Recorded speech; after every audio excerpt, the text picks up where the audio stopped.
ನಂತರ ವೀಳ್ಯದ ಎಲೆಗೆ ಸ್ವಲ್ಪ ಬಿಳಿ ಸುಣ್ಣ ತಾಗಿಸಿ ಸಣ್ಣದಾದ ಅಡಿಕೆ ತುಂಡಿನ ಜೊತೆಗೆ ಸೇವಿಸುವುದು ವಾಡಿಕೆ. ಇದರ ಇಂದಿನ ಮುಖ್ಯ ಉದ್ದೇಶ ಏನೆಂದರೆ ತಿಂದ ಆಹಾರ ಸರಿಯಾಗಿ ಜೀರ್ಣಗೊಳ್ಳಲೆಂದು ಮನೆಯಲ್ಲಿ ಹಿರಿಯರು ವೀಳ್ಯದ ಎಲೆಯನ್ನು ಊಟದ ನಂತರ ದಿನನಿತ್ಯ ಸೇವಿಸುತ್ತಾರೆ. ಇತ್ತೀಚಿನ ದಿನಗಳಲ್ಲಿ ಮದುವೆ ಮನೆಗಳಲ್ಲೂ ಕೂಡ ಊಟದ ನಂತರ ತಿನ್ನಲು ವೀಳ್ಯದೆಲೆ ಕೊಡುವುದು ಈಗ ಹೊಸ ಟ್ರೆಂಡ್ ಆಗಿಬಿಟ್ಟಿದೆ.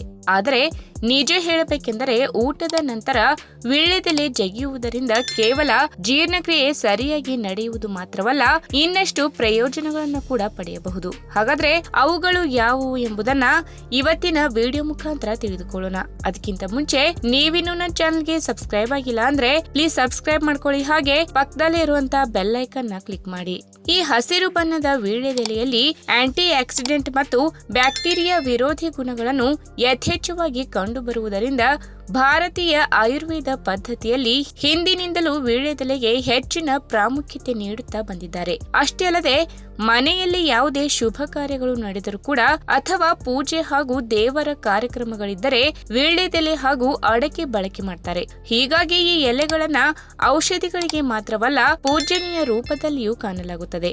ಇನ್ನು ಇದರಲ್ಲಿ ಅಡಗಿರುವ ಆರೋಗ್ಯಕಾರಿ ಪ್ರಯೋಜನಗಳನ್ನ ನೋಡುತ್ತಾ ಹೋದರೆ ನಿಜಕ್ಕೂ ಅಚ್ಚರಿಯಾಗುತ್ತದೆ. ವಿಶೇಷವಾಗಿ ರಕ್ತದಲ್ಲಿನ ಗ್ಲೂಕೋಸ್ ಮಟ್ಟವನ್ನ ನಿಯಂತ್ರಣದಲ್ಲಿಡುವುದರ ಜೊತೆಗೆ ಮಾರಕ ಕಾಯಿಲೆಗಳಾದ ಕ್ಯಾನ್ಸರ್, ಮಧುಮೇಹ, ಹೃದಯಕ್ಕೆ ಸಂಬಂಧಪಟ್ಟ ಕಾಯಿಲೆಗಳನ್ನು ಕೂಡ ನಿವಾರಣೆ ಮಾಡುತ್ತದೆ. ಇನ್ನು ನಮಗೆಲ್ಲ ಗೊತ್ತೇ ಇರುವ ಹಾಗೆ ಸಕ್ಕರೆ ಕಾಯಿಲೆ ಇರುವ ಜನರಿಗೆ ಅಕಸ್ಮಾತ್ ಆಗಿ ಗಾಯವಾಗಿ ಬಿಟ್ಟರೆ ಅದು ಬೇಗನೆ ಒಣಗುವುದಿಲ್ಲ. ಇದಕ್ಕೆ ಮುಖ್ಯ ಕಾರಣ ದೇಹದಲ್ಲಿ ಹಾನಿಕಾರಕ ಫ್ರೀ ರ್ಯಾಡಿಕಲ್ ಅಂಶಗಳು ಇರುವುದರಿಂದ ಈ ಗಾಯದ ಸಮಸ್ಯೆ ಅವರನ್ನು ಹಿಂಡಿ ಹಿಪ್ಪೆ ಮಾಡಿಬಿಡುತ್ತದೆ. ಇಂತಹ ಸಮಯದಲ್ಲಿ ಈ ವೀಳ್ಯದೆಲೆಯು ತುಂಬಾ ಪರಿಣಾಮಕಾರಿಯಾಗಿ ಕೆಲಸ ಮಾಡುವುದು. ಈ ಎಲೆಯಲ್ಲಿ ಯಥೇಚ್ಛವಾಗಿ ಕಂಡುಬರುವ ಫಾಲಿಫೆನಾಲ್ ಎನ್ನುವ ನೋವು ನಿವಾರಕ ಹಾಗೂ ಶಿಲೀಂಧ್ರ ವಿರೋಧಿ ಅಂಶಗಳು ಗಾಯವನ್ನು ಬೇಗನೆ ಒಣಗಿಸಲು ನೆರವಾಗುವುದು. ಒಂದೆರಡು ತಾಜಾ ಎಲೆಗಳನ್ನ ಅರೆದು ಅದರ ರಸವನ್ನ ಗಾಯಕ್ಕೆ ಹಾಕಿದರೆ ಆಗ ಅದು ಬೇಗನೆ ಒಣಗುವುದು.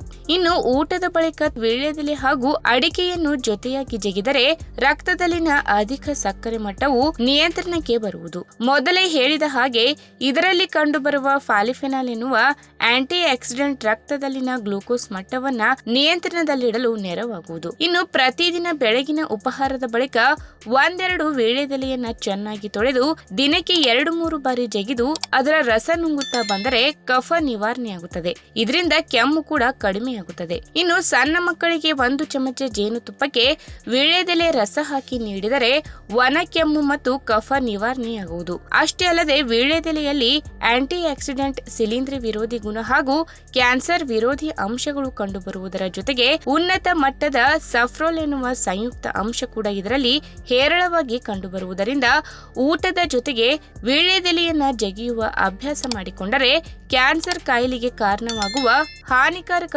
ಜೀವಕೋಶಗಳನ್ನ ನಿವಾರಣೆ ಮಾಡಿ ಆರೋಗ್ಯವಂತ ಜೀವಕೋಶಗಳ ಬೆಳವಣಿಗೆಗೆ ನೆರವಾಗುವುದು. ಇನ್ನು ಮೊದಲೇ ಹೇಳಿದ ಹಾಗೆ ಇದರಲ್ಲಿ ಬ್ಯಾಕ್ಟೀರಿಯಾ ಗುಣಲಕ್ಷಣಗಳು ಹೇರಳವಾಗಿ ಕಂಡುಬರುವುದರಿಂದ ಹಲ್ಲು ಹಾಗೂ ಒಸಡಿನ ಸಮಸ್ಯೆಗಳನ್ನ ನಿವಾರಿಸುವಲ್ಲಿ ಸಹಾಯಕ್ಕೆ ಬರುತ್ತದೆ. ಇದಕ್ಕಾಗಿ ಸುಮಾರು 3-4 ವೀಳ್ಯದ ಎಲೆಗಳನ್ನ ನೀರಿನಲ್ಲಿ ಕುದಿಸಿ ತಣ್ಣಗಾದ ನಂತರ ಎಲೆಗಳನ್ನ ಬೇರ್ಪಡಿಸಿ ಆ ನೀರಿನಲ್ಲಿ ಬಾಯಿ ಮುಕ್ಕಳಿಸಿ. ಹೀಗೆ ಪ್ರತಿದಿನ ಮಾಡುವುದರಿಂದ ಹಲ್ಲಿನಲ್ಲಿರುವ ಬ್ಯಾಕ್ಟೀರಿಯಾ ಸೋಂಕು ನಿವಾರಣೆಯಾಗಿ ಬಾಯಿಯಿಂದ ಕೆಟ್ಟ ದುರ್ವಾಸನೆ ಸಮಸ್ಯೆ ಕೂಡ ನಿವಾರಣೆಯಾಗುತ್ತದೆ. ಈ ವಿಡಿಯೋ ನಿಮಗೆ ಇಷ್ಟವಾದಲ್ಲಿ ತಪ್ಪದೆ ಲೈಕ್ ಮಾಡಿ, ಶೇರ್ ಮಾಡಿ, ಹಾಗೆ ನಿಮ್ಮ ಅನಿಸಿಕೆನ ಕಮೆಂಟ್ ಮೂಲಕ ತಿಳಿಸಿ.